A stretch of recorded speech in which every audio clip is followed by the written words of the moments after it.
I got to give the credit to the rooms of Alcoholics Anonymous and Narcotics Anonymous, because I've learned we have all these cliche sayings, and they're so good. Like one day at a time, easy does it, let go, let God, acceptance is the answer, and have gratitude. I think most of the people I know who are leading very positive lives, usually they start their day with a daily gratitude list, whether it's writing it down or running through it in your head. I know for me, I start and end my day with prayer and gratitude. I say my prayers, and then I do my gratitude list. I always do at least 5 or 10 things that I'm grateful for. And I always, I'm grateful for my life. I'm grateful for my sobriety. I'm grateful for the higher power I believe in. I'm grateful for my wife, my kids, my sponsor, my sponsees. And then I'm grateful for all my accomplishments. This is the Public Health Insight Podcast. Tim Davis is an educator, mental health advocate, coach, and author of the book titled Tripolar, the Story of a Bipolar Triathlete. In the previous episode featuring part 1 of 2 in our 2-part miniseries on lived experience, Tim shared his story of childhood trauma and grief, substance use, and the mental health challenges he faced following the tragic passing of his father. In this episode, we transition our conversation to focus on his experience with suicidal ideation, his bipolar diagnosis, and how running and triathlons became a crucial part of his path to recovery. Tim also shares some words of encouragement at the end of the episode for others who may be struggling with mental illness, substance use, and addictions. This is where we left off. According to the National Institute of Mental Health, an estimated 4.4% of the U.S. adult population experience bipolar disorder at some point in their life. And the prevalence of the bipolar disorder, between male and females are pretty similar at about 3%. So I wanted to see if you could speak to a little bit about how when you first learned that you were diagnosed with bipolar disorder and how this kind of shaped the way you would kind of live your life from that point. Okay. I was age 27 when I was first diagnosed bipolar. And, for 2 years, I'd been trying to figure out how to get sober. And I think I was coming out of my 3rd rehab after another, 3-month relapse. And I was in rehab for 2 months, or not 2 weeks, but the whole 2 weeks, I was just, I thought I just had insomnia, but I was in a manic episode. I didn't realize it. And I couldn't sleep. I read through all the AA Big Book and all the stuff they told me to read in rehab and did all the step work. And it's like, because I couldn't sleep, I was highlighting the book, taking notes. I could have wrote my own book then. Mm-hmm. And when I got out of rehab, my wife wasn't ready for me to come back home. And I didn't know where I was going to stay because prior to that, checking into rehab, I was living out of my car for the last 3 months because I was kicked out of the house. And her parents decided they'd put me up. But I went there and I still couldn't sleep. And I just, I made this decision. I'm like, you know what? I can't get sober. I don't know how to live life sober. I don't know how to live life not sober. And at that time, I decided the world would be better off without me. So I proceeded to start, journaling, which ended up turning into like a 6-page suicide letter with basically the F word was every other word. And like the long and short of it was the world would be better off without me. And then I finished that letter. I left that note in the room and I called my wife and my mom and told them that. And my plan was to go jump in front of a train. But then I drove to the train tracks and then I, was walking along and I was like, I don't think jumping in front of a train would feel very good. And luckily, my wife and my mom had called the authorities and they came and swooped me up. And I got put into a suicide tank for a week on a 5150. And it was after that I saw the psychiatrist there at the hospital in Pasadena. And that's when I got diagnosed bipolar, was after, I guess you could call it a suicide attempt. I mean, I didn't jump in front of the train. I did walk alongside the tracks, but I didn't actually walk on the tracks. But I certainly had suicidal ideation. And then I was in rehab again, a dual diagnosis unit this time. And I do remember when they told me I was bipolar, I was angry. I did not want to believe that I had one more thing wrong with me. I was already, I couldn't figure out how to stay sober from alcoholism and addiction. And now I've got this double whammy. And it took me a couple years to really accept that diagnosis and stick to the treatment plan and become med compliant. because some of the meds they tried on me gave me the shakes. Some of the meds they gave me increased my appetite too much and caused too much weight gain. And it took a while for them, and that's the thing when you get diagnosed with bipolar, is different meds work with different people different ways. We all have different biochemistries. So and that's my advice to anybody when you first get diagnosed, is be patient with your doctors. Some meds are going to not work and work for different people. So you just got to try it for a little while. And if it's not working, you got to let your psychiatrist know, but stick with it, and strongly advise, take the meds they tell you to give. Because every time I went off my meds, I relapsed, I just started self-medicating with drugs and alcohol again. Yeah, and communicate with your doctor if you have any side effects. That's important too. Very important. It seems like, your bipolar diagnosis was such an integral part of your recovery, but for so many people, and men especially, talking about mental health is stigmatized. And, we know that on average, one man dies by suicide every minute. And, the rate of male suicide is about 6 out of 10 suicides occur in men. And so I find it so both striking, but also it can be empowering for others, because it shows that having that diagnosis helped push you that extra step to get to where you are now in recovery. And so although it could be scary, and definitely there is still a lot of stigma, it's important to talk about. Yeah. The other thing that actually was a positive thing for me was I was working for Los Angeles Unified School District at the time, and they have very good health benefits. And once I had the dual diagnosis with the bipolar disorder, not just the alcohol addiction, I got qualified for a lot more treatment. So I was able to get a lot more treatment and stay longer in the hospital, so I could try and get well and see the psychiatrist more. So that was a good benefit. And but on another note, I was still so ashamed of my bipolar that I only told my direct family and a few close friends. And I really kind of, kept it anonymous for everybody else that was in my life, because I kind of was ashamed of it for a long time. I just didn't like to talk about it for many years. Yeah. Just a personal question to pose to you. It sounds like being diagnosed with an, alcohol addiction was a seminal moment in your life, and then bipolar. Which of the two do you think I know you mentioned that being diagnosed with bipolar made you angry because it was a second thing added on to the alcohol addiction. But if you had to say one of the two, which one was the harder pill to swallow? Was it the first one?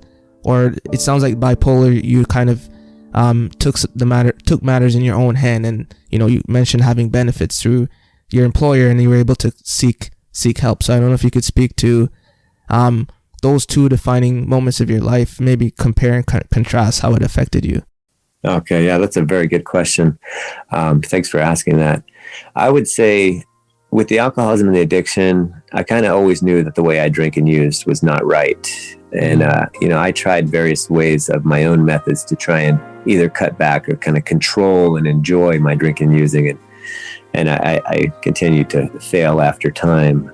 But I always knew that the way I drank and used was not right, and that I should either somehow figure out how to cut back, which was my hope, was that I could learn how to moderate. But I knew I needed to quit.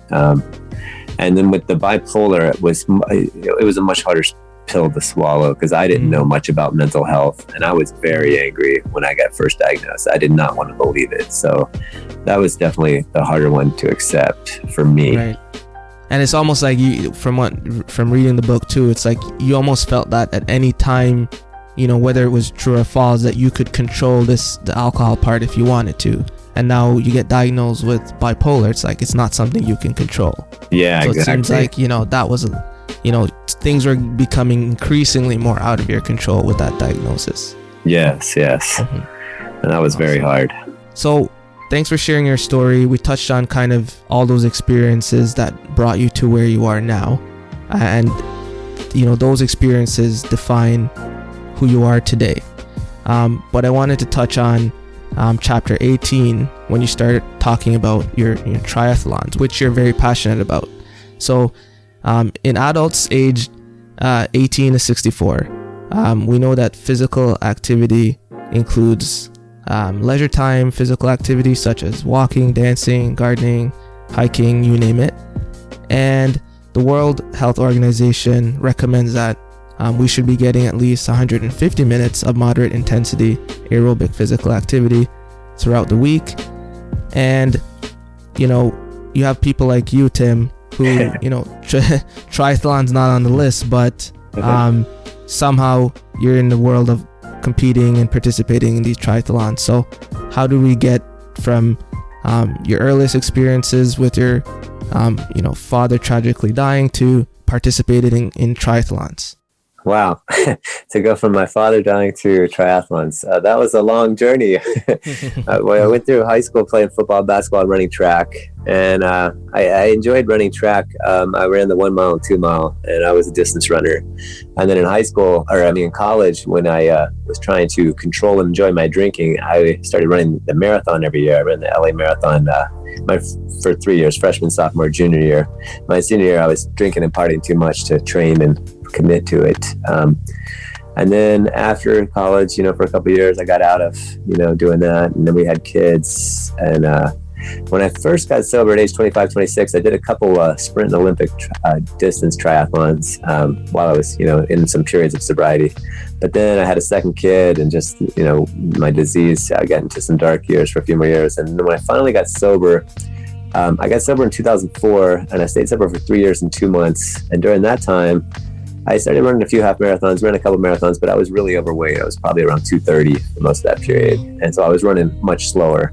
And then I had that last relapse in March 2007. And my sobriety date, I should say, is June 15th, 2007. I've been sober since then. So I got 13 years and a couple years sober. And in my first year of sobriety, like when I gained about 60 pounds, and by the time I was a year and a half sober, I was up to 250 pounds, and I was depressed. I remember it was December 31st, 2008. It was the New Year's Eve before 2009. Stepped on the scale, it said 250. And I just had this thought, wow, at 250 rounds up. You know, I was a math and science teacher. Mm-hmm. And like 250 rounds up to 300. I'm like, at this rate, I'm going to end up on that show, The Biggest Loser or something. And that'll be the only way I can lose weight. So I basically, in my head, I said, screw that, you know? And I'm like, starting tomorrow, I'm going to stop eating seconds. I'm going to start going to the gym every day. And I'm not allowed to watch TV or play video games unless I've exercised for at least an hour. And that was just the three simple things I did. So then on January 1st, 2009, first thing I did was went to the gym, got on the treadmill. I'm like, let's see how fast I can run a mile right now. And I had also been chain smoking a pack of cigarettes a day up until that point.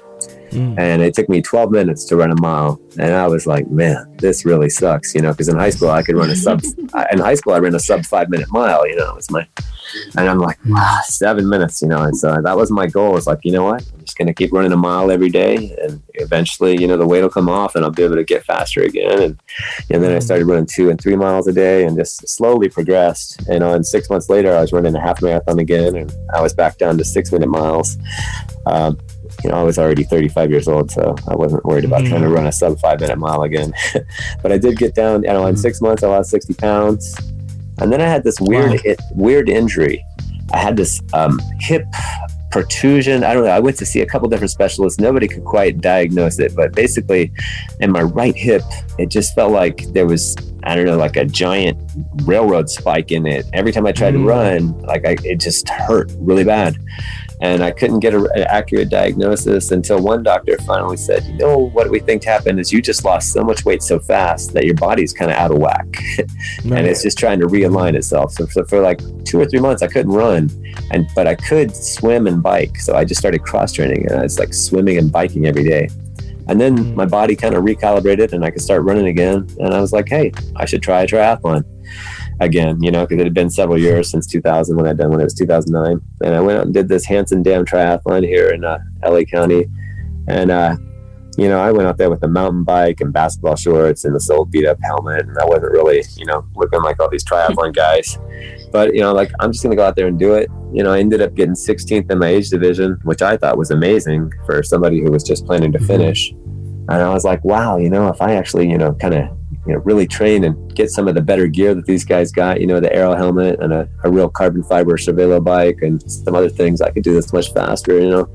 I never became a professional, but I did finish, you know, in top 3 in my age group in some races. And I really just caught the bug, as they say, and started trying to do every triathlon I could find. And then I started doing longer and longer ones. A couple months later, I was doing my first half Ironman. I did my first half Ironman October 2009. And then I was like, wow, I felt great after doing a half Ironman. I'm like, if I can do a half Ironman and I feel this good, I could probably do an Ironman. And 10 months later, I was doing my first Ironman, and I just after I did that one, I was like, wow, I was a little sore and tired after that, but I felt good. And I'm like, wow, if I could do my first, I did it in 12 hours and 42 minutes. I'm like, maybe I can do it faster, and that just became the thing. And for several years, I did 2 Ironmans a year, and I kept chasing faster times and personal records, and then I started ultra running. Yeah, wow, it's great to hear about your passion for triathlons and marathons, and all these accomplishments. How did running contribute to kind of your controlling or maintaining physical and mental well-being during all that was going on? Well, basically, it saved my life. Because, for me, being an alcoholic and addict with bipolar disorder, they say we have a disease of a threefold nature, it's physical, mental, and spiritual. And I could take care of, the mental part by staying med compliant. I could take care of the spiritual part by going to my 12-step meetings and sponsoring guys and being sponsored and doing my step work. But the physical part, you're getting the benefits from the runner's high. Like sometimes, I was feeling antsy because I'm a type 2 bipolar rapid cycler, so I have highs and lows throughout the course of the day, and I get kind of hypomanic all the time. I just have this energy I need to burn off, and, I can't always get to a meeting, but I can always put on my running shoes. If I got a half hour, I can go out and crank 3 or 5 miles during my lunch break or whenever. And so it's been a lifesaver when I can't get to 12-step meetings or to, any other kind of stress outlet. I've always turned to, running, biking, or swimming. And yeah, it's been a lifesaver. I don't know what my wife can tell if I haven't exercised in a day or two. She's like, you're getting really cranky. Wow. You need to go for a run. Right. Yeah. One of my favorite lines when you talk about your triathlons is, I became tripolar to treat my bipolar. Can you explain a bit about what that means and what that means to you? I just, because I have bipolar disorder and I am a triathlete, I just like the term tripolar. Because for me, tripolar was, taking care of the mind, body, and spirit, like I said, the disease of a threefold nature. So there's the trinity of working on those 3 things to kind of become a holistic person. And in triathlon, you swim, you bike, you run. So there's the trinity of those 3 disciplines, to complete one type of race. And so that's why I like the word tripolar, because I'm a bipolar triathlete. So yeah, and it just once I found triathlons, I really felt steady in my recovery. It was like this one more thing that I needed to do for self-care, so that I can really feel stable and lead a balanced life and a successful life. Because I've had many successes now and sobriety and in recovery since I found exercising in any form really to manage my bipolar also. It's interesting to me how running has been just a common thread in your life from, even prior to, before having your bipolar diagnosis, before where you are in recovery now. And so what I noticed is that it seemed earlier on you were running from experiences, running from difficult emotions. But now I'm curious, what is your motivation? Do you feel that you're still running from something, or is it more so running towards a goal, for example? Ooh. Wow, it really depends on the day and my mood. Generally, I'm running towards goals because for me, when I train, if I don't have a race that I'm training for, I don't know what the point is to get out, put on my running shoes. So I've always have a busy race schedule. I finish one race and I'm already thinking about the next race. But I still, when I have painful things happen, like my brother died from alcoholism 2 years ago at age 32. Sorry to hear that. So sorry. Yeah. And when he died, I couldn't get to a meeting, but I could go run. And the first chance I got, I love mountain running, trail running. I'm an ultra runner, and we have beautiful, Angeles National Forest, San Gabriel Mountains. I took off running and I did like 31 miles, and all I brought was water. Normally I bring like several Cliff Bars, and I just didn't even pack food, and I just ran and ran and ran. And I just felt so good to just get a long run in, that took several hours. And it's like there's this group out here called Riot, which stands for Running is Our Therapy. And, sometimes I love that. Yeah. Sometimes when life's problems get me down, be it, stress at work or, a different, issue with, one of my 3 kids, because raising kids can be stressful, as we all know. I can go out for a run, and it doesn't have to be a 30-mile run. It could be a 3 or 5 mile run, a short run. And, I can't think of the problem or solution right there when I'm at home and I'm stressed out about it, but I can go out and run and I can kind of clear my head, and I feel kind of like I hit this meditative state, and then I find the solution. And sometimes the solution is just have acceptance, or just be loving and tolerant, it's just a lot of times I can go run and clear my head and figure out solutions to my problems, so. That's powerful. Yeah, and that brings me to what you said in chapter 25. You said something like, that your running days are numbered, and that your ultra running career has an expiration date. Yeah. And you said, but I'm glad that I found my tripolar way to deal with that too. So what are some other ways, coping strategies that you're going to adopt when you're not able to be as active of a runner one day? Well, I've recently started kayaking, and I figured, I can do elliptical and spin classes, and when it comes to it, I'll find even more low impact sports like aqua aerobics or whatever. Because I go to the gym, when the gyms were open, I go to the gym, and some of my friends are in there because I have a lot of older friends. They're in there doing the aqua aerobics, and I'm just like, that's gonna be me one day when my body can't tolerate so much of the heavy pounding that running entails. And that's fine, and I figure I'll take up other hobbies. Maybe I'll write another book.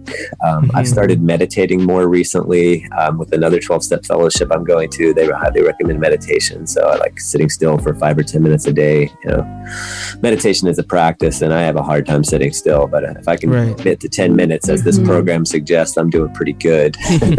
I know some people do it for hours. I don't know how they do it, but maybe I'll get there one day.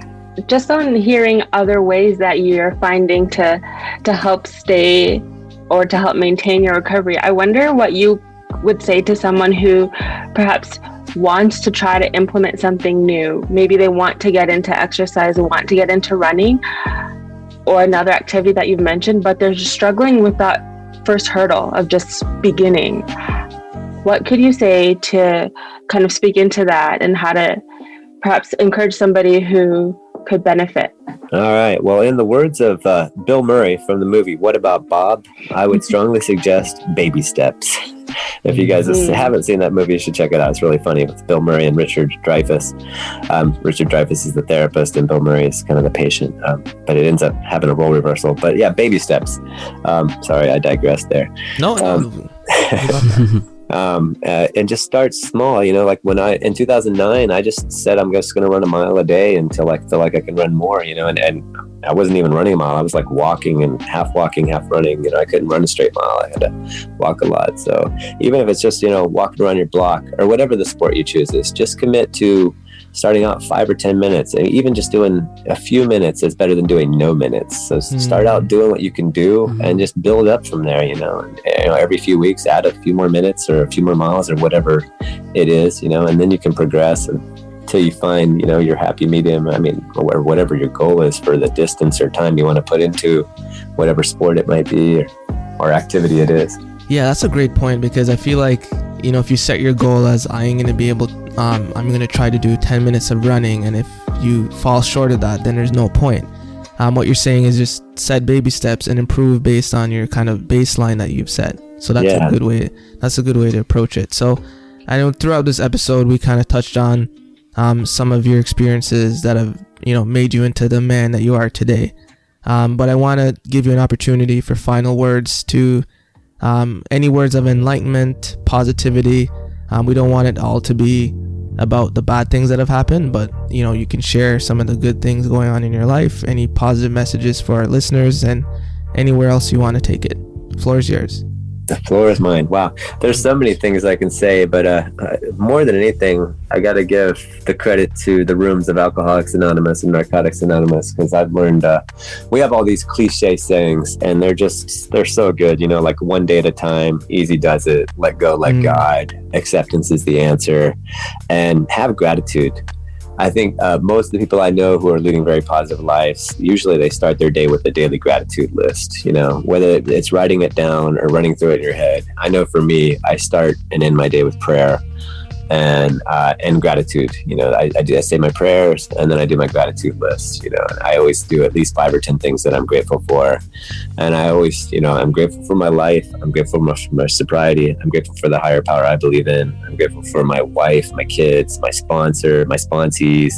And then I'm grateful for all my accomplishments, you know, like all the races I've been able to do, getting my master's degree, writing this book, and just having a nice home and a car, because there were periods in my life where I didn't even have a car. So just all the, you know, material luxuries are nice too. So just grateful for all these things, and, you know, the friends I've made along the way.